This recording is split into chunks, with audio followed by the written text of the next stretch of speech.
Salut à toi pour ce jour numéro 441. On m'a posé la question, quelles informations demander quand tu vas effectuer un test d'effort? C'est une bonne question, une très bonne question.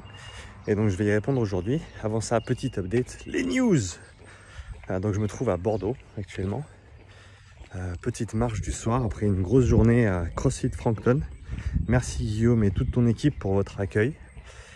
Super journée de séminaire à CrossFit Frankton avec un format de séminaire mis à jour par rapport aux dernières éditions. Alors j'ai repris du matériel, mais il y avait quand même, je dirais en tout cas la moitié, 2/3 des slides qui sont nouveaux ou que j'ai pris de d'autres présentations que j'ai fait récemment pour composer ce nouveau séminaire. Bien sûr avec l'objectif de toujours essayer de au mieux répondre à la demande des différents participants des éditions précédentes afin de toujours faire évoluer le contenu et bien sûr aussi faire évoluer le contenu en ligne avec l'évolution de mes perspectives sur différents sujets, parce que la manière dont j'aborde ces sujets n'est certainement pas la même que ce qu'elle était il y a 1 an en arrière, il y a même 6 mois en arrière. Donc c'est important de se mettre à jour et donc je fais l'effort de mettre ces choses à jour également. Et pour les participants au séminaire qui écoutent cette vidéo, comme je vous l'ai déjà dit, vous avez accès à toutes les nouvelles vidéos que j'ai enregistrées aujourd'hui. J'ai enregistré les 4 segments théoriques et ils sont déjà disponibles sur la plateforme, en plus des enregistrements des versions du séminaire précédentes. Donc tu as double séminaire en gros. Et ce sera intéressant dans quelques temps de voir l'évolution des contenus du séminaire petit à petit, au fil des mois, au fil des années. Donc ça je vais continuer à le faire, toujours mettre à jour. Et bien sûr ceux qui m'ont soutenu et qui sont venus au séminaire avant auront toujours accès aux informations nouvelles. Que disais-je? Donc test d'effort, quelles informations demander? Donc déjà je pense que c'est intéressant de demander à la personne qui va faire l'évaluation avec toi, de leur demander voilà, qu'est-ce qu'ils vont mesurer. Est-ce qu'ils vont mesurer le lactate? Est-ce qu'ils vont mesurer la VO2, le CO2, la ventilation, d'autres paramètres potentiellement? Donc qu'est-ce qu'ils vont mesurer? Et ensuite je pense que l'autre question pertinente, c'est quel est le format du protocole?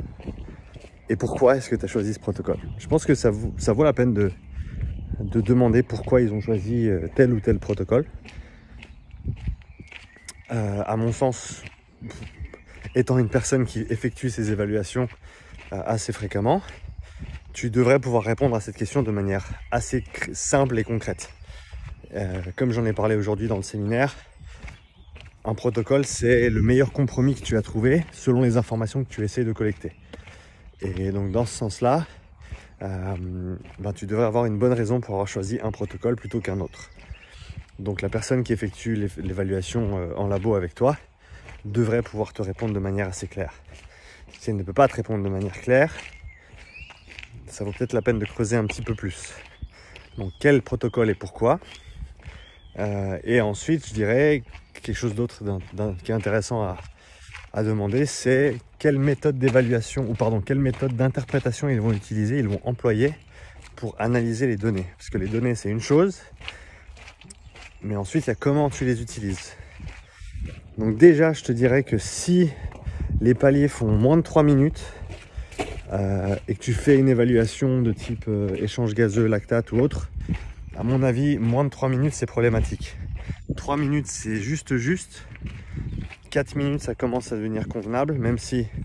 Non, allez, soyons justes. Je pense que 3 minutes, c'est voilà, le minimum. Tu veux pas avoir des paliers en dessous de 3 minutes.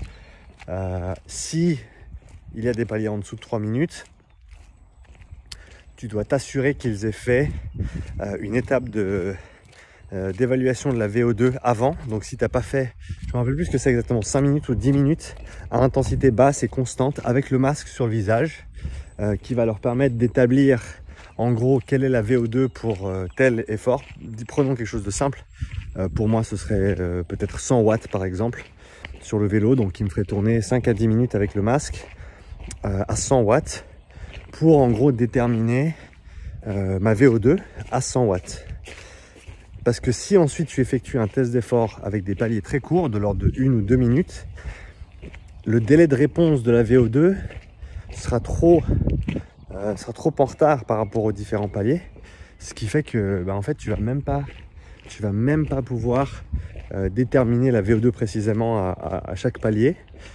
Et donc il y a une manière assez technique de corriger en fait cette cinétique de la VO2 en sachant que tu as eu cette étape de calibration au préalable avec le masque. Donc si tes paliers sont courts, 1 ou 2 minutes, il faut, d'après ce que je comprends, en tout cas idéalement avoir fait cette étape de calibration avant pour en gros ajuster ta cinétique de VO2 qui suivra pendant le test par palier court. Parce que sinon tu vas te retrouver avec des valeurs de VO2 qui sont faussées. Mon collègue Jem m'avait montré quelques graphiques à ce sujet qui est très très intéressant. Je ne sais pas s'il a écrit quelque chose sur son blog à ce sujet. S'il y a des intéressés, mettez-les moi en commentaire et j'irai chercher ces informations. Mais donc voilà, quelles informations vont être collectées, quel protocole utiliser, pourquoi, comment les données seront ensuite interprétées. J'ai malheureusement vu des labos de renom, pour pas citer de nom, donner des valeurs de seuil ventilatoire 1 et 2 absolument abominables. Et quand je dis abominable, c'est complètement à côté de la plaque par rapport aux valeurs de l'athlète. Un athlète avec qui je travaillais. Donc j'avais toutes ces valeurs de seuil mesurées avec différentes méthodes à différents moments de sa saison et autres. Et en gros, il y avait une différence de près de, si je ne me trompe pas, c'était entre 60 et 80 watts de différence entre les valeurs que je lui avais mesurées moi et les valeurs que le labo lui avait données. Ce qui est énorme. Et elles étaient plus hautes du coup que ce que moi j'avais mesuré. Donc une surestimation des seuils, le gros problème avec ça, c'est que tu te retrouves à opérer à des intensités qui sont beaucoup trop hautes par rapport au travail que tu essaies d'effectuer. Et ça, c'est pas bon. C'est pas bon. Parce que c'est un des buts premiers de ces tests d'effort, c'est d'avoir des intensités de travail qui te correspondent pour optimiser tes entraînements et t'assurer que voilà, quand tu veux faire de la basse intensité, tu fais véritablement de la basse intensité. Quand tu veux faire de la haute intensité, tu veux véritablement faire de la haute intensité. Donc toutes ces choses-là sont à prendre en compte. Je pense que c'est les informations les plus importantes. Et au-delà de ça, je pense qu'il y en aura peut-être d'autres. Donc si tu as d'autres questions sur ce sujet, commente sous la vidéo et je me ferai un plaisir de te répondre. Mais je pense que déjà, si tu sais ce qu'ils vont mesurer, quel protocole ils vont utiliser et pourquoi, et comment ils vont interpréter tes données, déjà, s'ils peuvent répondre de manière positive à toutes ces questions, je pense que tu es dans le juste. Donc voilà pour la petite pensée du jour. Je tenterai d'en faire une demain. Journée chargée en testing de nouveau à CrossFit Frampton. Mais je vais faire en sorte de... Voilà, merci pour ton attention comme d'habitude. N'oublie pas de me laisser un petit like, même un petit commentaire si tu le souhaites. Et comme d'habitude, je te souhaite une belle fin de journée et à bientôt pour une nouvelle pensée du jour.